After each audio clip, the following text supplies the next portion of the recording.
Hello दोस्तों, आज हम एक सच्ची घटना पर आधारित मूवी को एक्सप्लेन करने वाले हैं जिसका नाम द एक्सोर्सिस्ट पॉप्स है। यह मूवी फादर गैब्रियल अमॉर्थ की जिंदगी पर बनाई गई है, जिन्होंने की अपनी जिंदगी में 1 लाख से भी ज्यादा एक्सोर्सिज्म परफॉर्म किए हैं और यह मूवी अभी हाल ही में रिलीज हुई है। तो चलिए देर न करते मूवी की स्टोरी को आगे बढ़ाते हैं। दोस्तों, शैतान सबसे ज्यादा खुश तब होता है जब उसे हम हल्के में लेते हैं और उसके वजूद को इनकार कर देते हैं। मूवी की स्टार्टिंग 4 जून 1987 ट्रोपिया इटली से होती है, जहां पर एक लड़का पोजेस्ट होता है और उसे देखने के लिए फादर गैब्रियल अमॉर्थ आते हैं, जो कि उस लड़के को वेटिकन का मुहर दिखाते हैं। इसे देखने पर भी उस शैतान को कुछ भी नहीं होता है, तो फादर उससे बात करने लगते हैं। तो वो लड़का यहाँ पर इंग्लिश में बोल रहा होता है और चौंकाने वाली यह बात होती है कि उस लड़के ने कभी जिंदगी में भी इंग्लिश नहीं पढ़ी थी और वो लड़का कहता है कि वह एक शैतान है। लेकिन फादर को उसकी बातों पर विश्वास नहीं होता है और कहते हैं कि अगर तुम शैतान हो तो इस पिग यानी सुअर को पोजेस्ट करके साबित करो। तो वह शैतान जैसे ही उस पिग यानी सुअर को पोजेस्ट करता है, तभी उसी वक्त फादर गैब्रियल उस पिग को मरवा देते हैं और इस तरह उस लड़के के अंदर से शैतान हमेशा के लिए बाहर निकल जाता है। इसके बाद 2 जुलाई को फादर अमॉर्थ को इस केस के रिकॉर्डिंग रूम बुलाया जाता है, जहां पर काउंसिलर बिशप फादर से पूछताछ करते हैं कि उन्होंने उनके परमिशन के बिना ही उस लड़के का एक्सोर्सिज्म क्यों किया। जिस पर फादर बताते हैं कि वह लड़का पोजेस्ट नहीं था, बल्कि वह एक साइकोलॉजिकल रूप से बीमार था और उन्होंने तो बस उस लड़के के दिमाग के साथ खेलकर उसका वहम दूर किया है, ना कि उसका एक्सोर्सिज्म किया है। और वह आगे यह भी बताते हैं कि अक्सर उनके पास जितने भी केसेस आते हैं उनमें से 98% साइकोलॉजिकल रूप से बीमार ही होते हैं, जिन्हें कि वो डॉक्टर को रेफर कर देते हैं। लेकिन 2% ऐसे केस होते हैं जो कि सच होते हैं। अब भले ही चर्च मॉडर्न हो रहा है, लेकिन चर्च को डीमन के वजूद को इनकार नहीं करना चाहिए। और यहाँ पर फादर गैब्रियल की काउंसिल मेंबर सलेवन से काफी बहस हो जाती है, क्योंकि सलेवन इविल को नहीं मानता है और वह एक्सोर्सिस्ट की पोस्ट को ही खत्म करना चाहता है। तो फादर कहते हैं कि अगर उसे उनसे कोई प्रॉब्लम है तो वह उसके बॉस पॉप से बात करे, और वह ऐसा कहते ही वहाँ से चले जाते हैं। और यहाँ पर किसी एक लड़की रोजारिया का भी जिक्र होता है, जिसके बारे में हमें आगे ही पता चलेगा। फिर यह सीन जूलिया पर शिफ्ट होता है, जो कि अपनी बेटी एमी और अपने बेटा हेनरी के साथ अमेरिका से स्पेन आती है। और जूलिया के पति की 1 साल पहले ही एक कार एक्सीडेंट में मृत्यु हो गई थी और वहां पर उस वक्त हेनरी मौजूद होता है, जो कि अपने पिता को अपने आंखों के सामने मरते हुए देखा था, जिसकी वजह से वो सदमे में चला गया और वह तब से आज तक एक शब्द भी नहीं बोला है, यानी कि वह तब से बोलना ही बंद कर दिया है।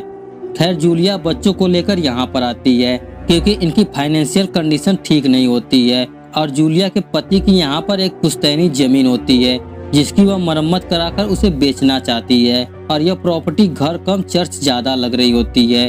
जूलिया को यहाँ पर फादर थॉमस मिलते हैं, जो उनके लिए ब्लेस करते हैं। फिर इस घर को एक्सप्लोर करते हुए हेनरी नीचे जाता है, जहाँ पर उसे एक सील ऑफ वेटिकन का मुहर दिखता है, जिसपे कुछ क्रैक्स आ रहे होते हैं।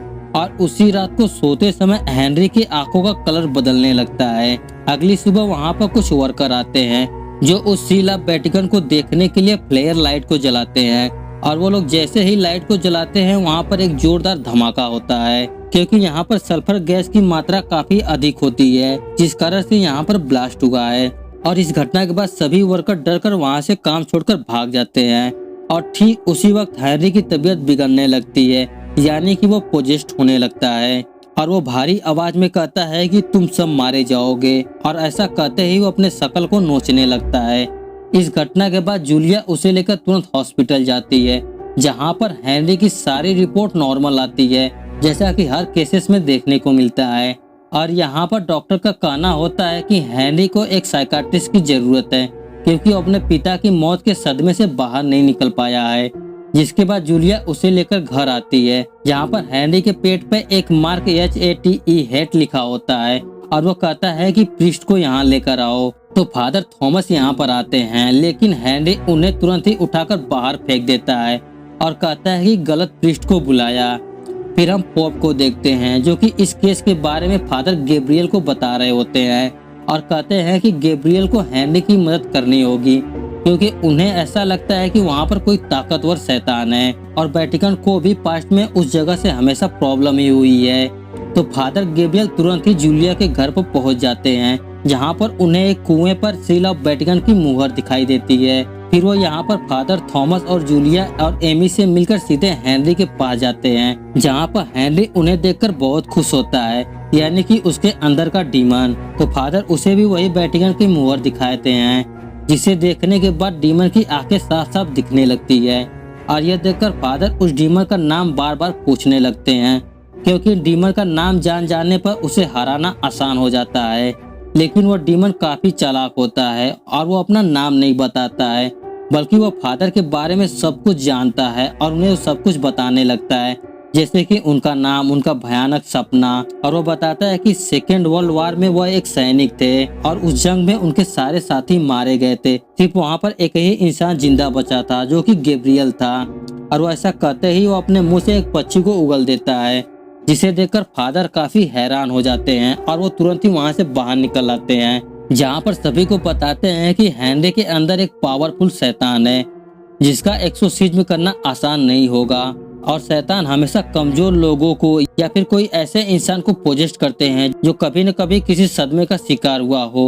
और यहाँ पर तो हेनरी ने अपने पिता को अपने आंखों के सामने मरते हुए देखा था, जिसका ट्रॉमा उसके जहन में अंदर घुस गया होता है। तभी वहाँ की फोन की घंटी बजती है, तो एमी जाकर फोन रिसीव करती है।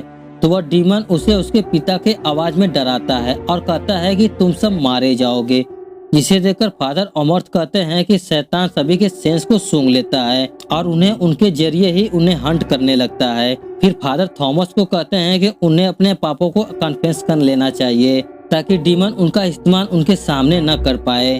तो थॉमस यहाँ पर अपने पाप को कन्फेस करता है। तो फादर अमर्थ थॉमस से कहते हैं कि एक्सोर्सिज्म के दौरान सिर्फ उसे प्रेयर करना है और उसे डेविल की किसी भी बात पर विश्वास नहीं करना है। फिर दोनों फादर अंदर जाते हैं और अपने अपने राइट को पढ़ने लगते हैं। तो वह डेविल उन दोनों फादर के सामने उनके सेंस का विजन दिखाता है, जैसे फादर गैब्रियल अमर्थ के सामने रोजारिया का विजन दिखाता है कि कैसे उन्होंने रोजारिया को मरने दिया। और फादर थॉमस के बारे में बताता है कि कैसे वो प्रीस्ट बनने के बाद भी एक लड़की एडिला के प्यार में पागल था और वो डीमन थॉमस को एडिला के नाम पर बहुत ज्यादा भड़का देता है, जिसे सुनकर थॉमस अपना आपा खो देता है और हेनरी पर अटैक कर देता है, जिसे कि फादर गैब्रियल संभालते हैं और उन्हें इस विधि को यहीं पर रोकनी पड़ती है। और उन्हें बाहर जाते हुए डेविल कहता है कि तुम मेरे जाल में फंस गए गैब्रियल, बहुत जल्द ही तुम्हारा चर्च बर्बाद हो जाएगा। तो बाहर आने के बाद थॉमस बताता है कि वह एडिला को चाहते थे और एडिला चाहती थी कि थॉमस प्रीस्ट का काम छोड़ दे और उसके साथ रहे, लेकिन थॉमस ने उसे ही छोड़ दिया और गार्ड की सेवा करने के लिए प्रीस्ट बन गए। और यही वजह थी कि उन्हें आज भी एडिला की याद आती है और वो डेविल यही सेंसेस को उनके खिलाफ यूज कर रहा है। फिर फादर गैब्रियल उसे बताते हैं कि वह सेकेंड वर्ल्ड वॉर में एक सोल्जर थे, जहाँ पर उनके सारे साथी मारे गए थे, सिर्फ वही एक जिंदा बचे थे। और उन्हें उसी वक्त एक गॉड की तरफ से मैसेज पता चला और वह इसलिए गॉड की सेवा करने के लिए प्रीस्ट बन गए। बातों के दौरान ही गैब्रियल को याद आता है कि डेविल ने कहा था कि तुम मेरे जाल में फंस गए गैब्रियल। इसका क्या मतलब हो सकता है? इसका मतलब साफ होता है कि डेविल को हेनरी की बॉडी नहीं चाहिए, बल्कि उसका मकसद ही कुछ और है। फिर फादर तुरंत ही बाहर जाते हैं, जहाँ पर उन्होंने उस कुएं पर वेटिकन ऑफ सील देखा था। तो फादर उस कुएं के ढक्कन को हटाते हैं, तभी इनके घर का क्रॉस उल्टा होने लगता है और हेनरी हेल्प मी कहकर थॉमस को अंदर बुलाता है और उसके कान को काटकर कहता है कि तुम सब मारे जाओगे। फिर वह डेविल एमी को भी हंट करने लगता है और जूलिया को भी बेड के अंदर दबोच लेता है।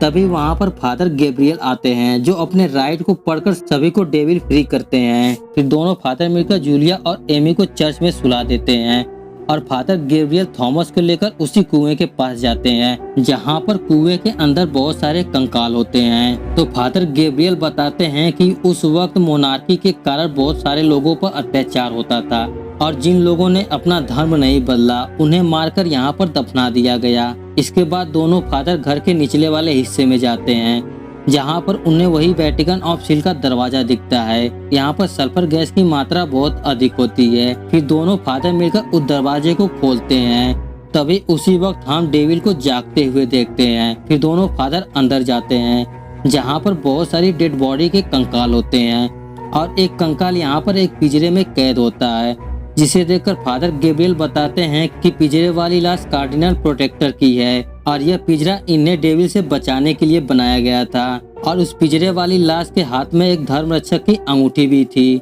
और आगे जाने पर उन्हें एक दरवाजा दिखता है जो कि लॉक होता है और उसकी चाबी पिंजरे वाली लाश के पेट के अंदर होती है, जिसे फादर गैब्रियल निकालते हैं और उस दरवाजे को खोलकर आगे बढ़ते हैं। और आगे बढ़ने पर सल्फर गैस की मात्रा बढ़ती जाती है और यहाँ से नर्क इनके बहुत करीब होता है।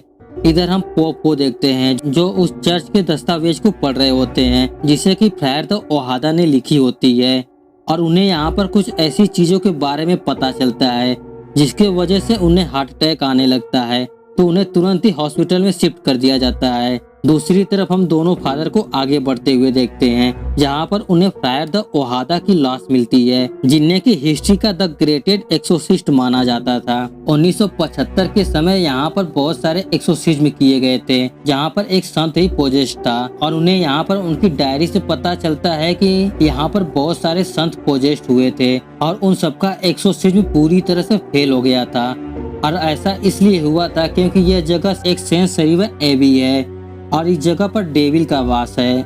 आगे गैब्रियल बताते हैं कि कुल मिलाकर 200 फॉलन एंजल थे जिन्हें हेल से निकालकर धरती पर अलग अलग हिस्सों में दफनाया गया था, यानी कि उन्हें कैद किया गया था। और इस जगह पर भी एक फॉलन एंजल को दफनाया गया था जहां पर गॉड नहीं है। आगे उन्हें पता चलता है कि 1975 वाला एक्सोर्सिज्म पूरी तरह से फेल हो गया था, जिसमें डीमन ने एक्सोर्सिस्ट फ्रायर द ओहादा को ही पोजेस्ट कर लिया था। तभी से उनके हाथों ही हिस्ट्री का खूनी खेल शुरू हुआ और फ्रायर द ओहादा को डेविल पोजेस्ट कर चुका था और वह चर्च के आड़ में अपना अंधकार फैला रहा था। जब इसके बारे में वेटिकन को पता चला तो वह लोग इस राज को यहीं पर दफनाकर सील कर दिए, लेकिन मरम्मत के दौरान वह डेविल आजाद हो गया और वो यहाँ पर गैब्रियल को अपना शिकार बनाना चाहता है। और डेविल का यही एम होता है कि वह फिर से फ्रायर द ओहादा की तरह किसी दूसरे प्रीस्ट को पोजेस्ट करे ताकि वह प्रीस्ट के जरिए चर्च के आड़ में अपना फिर से वही खूनी खेल खेल सके। और हेनरी को पोजेस्ट करना तो बस एक जरिया था, मंजिल तो गैब्रियल है। तभी तो उसने कहा था गैब्रियल को कि तुम उसके जाल में फंस गए हो। फिर हम जूलिया को देखते हैं जो कि एमी को हेनरी के पास देखती है और यहाँ पर हेनरी के साथ साथ एमी भी पोजेस्ट होती है,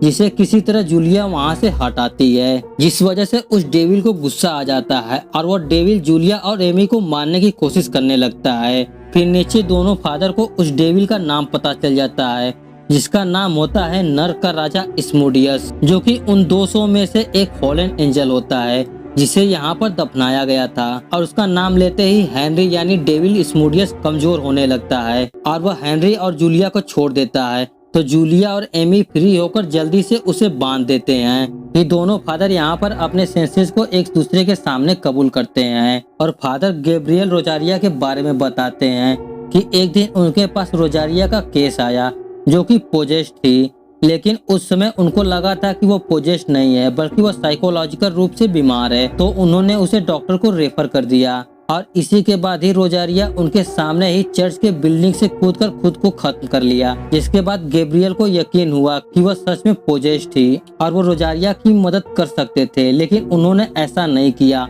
और यही गिल्ट उनको अंदर से आज भी खा रही थी। फिर दोनों फादर एक दूसरे को ब्लस करते हैं और एक दूसरे के सेंस को माफ करते हैं ताकि वह एकजुट होकर डेविल का सामना कर सकें। फिर दोनों फादर जल्दी से ऊपर आते हैं और अपने राइट को पढ़ने लगते हैं और डेविल स्मूडियस काफी ताकतवर होता है और वो फिर से उनके सेंसेस को उनके सामने लाकर रखने लगता है, जैसे कि गैब्रियल के सामने रोजारिया को लाकर रखता है और थॉमस के सामने एडिला को लाकर रखता है।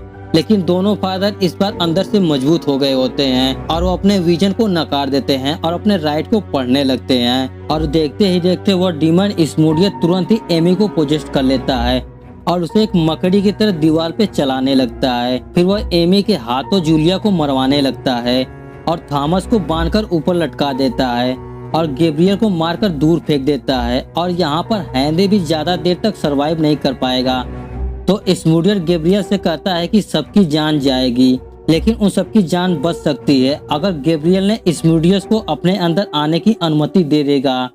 तो फादर गैब्रियल सभी को ऐसे मरते हुए देखकर हार मान जाते हैं और वह डेविल को अपने अंदर आने की अनुमति दे देते हैं और ऐसा कहते ही गैब्रियल धीरे धीरे पोजेस्ट होने लगता है और बाकी सभी की जान बच जाती है।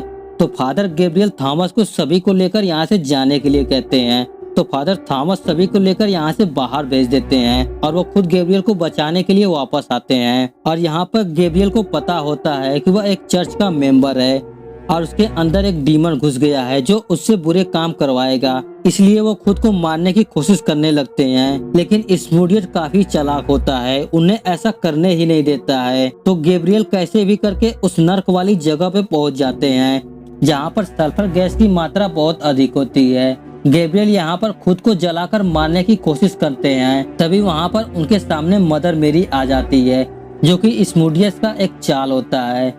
फिर मदर मेरी तुरंत ही रोजारिया में बदल जाती है और गैब्रियल पर अटैक कर देती है। थोड़ी देर बाद ही वहाँ पर थॉमस आता है जहाँ पर गैब्रियल काफी हद तक पोजेस हो चुका होता है और वो फ्रायर द ओहादा के चेयर पर सेम उसी की तरफ बैठा होता है। तो थॉमस अपनी लैटिन भाषा में अपने राइट को पढ़ने लगता है और वो अपनी प्रेयर को जोर जोर से पढ़ता है। तो गैब्रियल भी अपने आप पर धीरे धीरे कंट्रोल पाने लगता है और दोनों फादर मिलकर अपनी दूसरी विधि को शुरू करते हैं, जिसके वजह से स्मूडियस बाहर निकल जाता है। तभी थॉमस के ऊपर खून में लथपथ एडिला अटैक कर देती है और फादर गैब्रियल के ऊपर रोजारिया अटैक कर देती है। लेकिन थॉमस यहाँ पर क्रॉस दिखाकर एडिला को खत्म कर देता है और वो खुद एक भूत की तरफ बन जाता है। फिर वो फादर गैब्रियल के पास वही होली क्रॉस फेंकता है, जिसे उठाकर फादर गैब्रियल स्मूडियस को नर्क के आग में फंसा देते हैं। फिर दोनों मिलकर अपनी अंतिम विधि स्टार्ट करते हैं और यहाँ पर काफी पावरफुल एक्सोर्सिज्म किया जाता है, जिसकी वजह से स्मूडियस नर्क में हमेशा हमेशा के लिए कैद हो जाता है।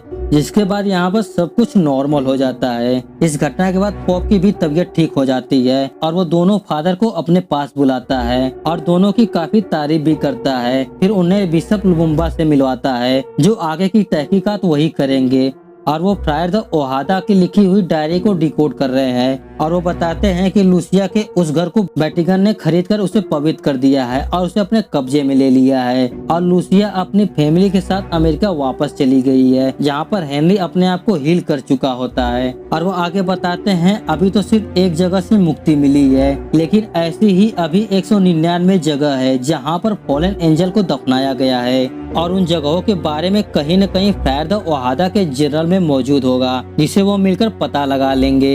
यानी दोनों फादर को मिलकर उन जगहों पर जाना है और तगड़ा वाला एक्सोर्सिज्म करके उस जगह को पवित्र करना है। और इसी के साथ ही इस मूवी की यहीं पर एंडिंग हो जाती है और मूवी के लास्ट में हमें रियल फादर गैब्रियल अमॉर्थ के बारे में बताया जाता है, जिन्होंने 1986 से 2016 तक 1 लाख से भी ज्यादा एक्सोर्सिज्म परफॉर्म किए थे। तो दोस्तों आज के लिए इतना ही। उम्मीद करता हूँ कि हमारी एक्सप्रेशन आपको पसंद आई होगी। पसंद आई है तो वीडियो को लाइक करें और ऐसे ही एक्सप्रेशन वीडियो देखने के लिए इस चैनल को सब्सक्राइब करें। चलिए मिलते हैं नेक्स्ट वीडियो में, तब तक के लिए गुड बाय।